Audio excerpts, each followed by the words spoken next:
Eu me chamo Rogério Rocha, vocês estão no canal Hipertexto. Antes de mais nada, peço a todos que comentem, escrevam, compartilhem, deixem seu like e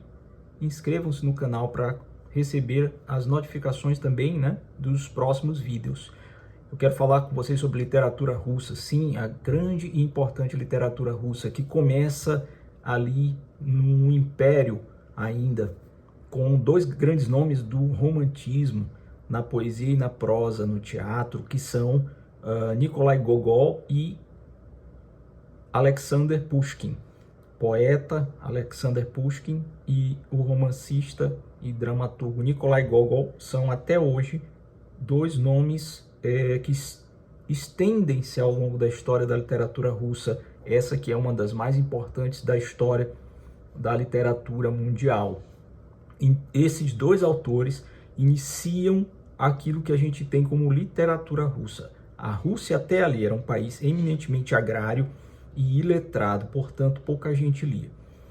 Com a Revolução de 17 e a formação de um grupo de intelectuais, a Rússia começa a delinear, com base naquilo que os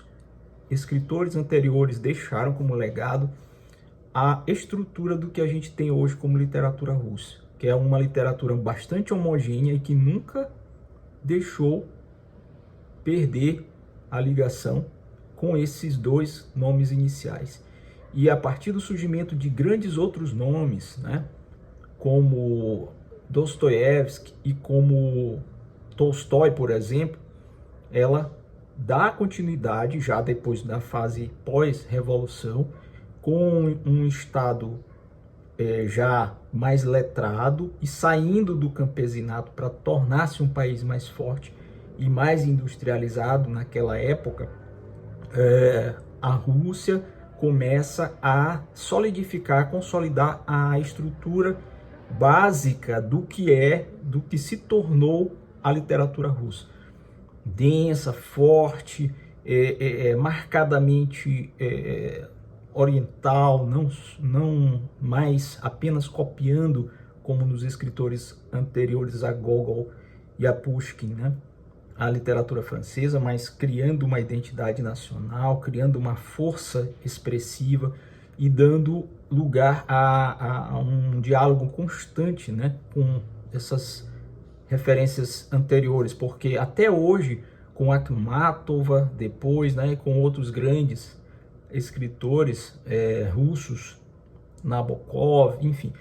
tem um sem número deles que fica difícil a gente citar agora, mas aquilo que se tornou a literatura russa depois do século XIX, quando tínhamos Pushkin, o maior poeta russo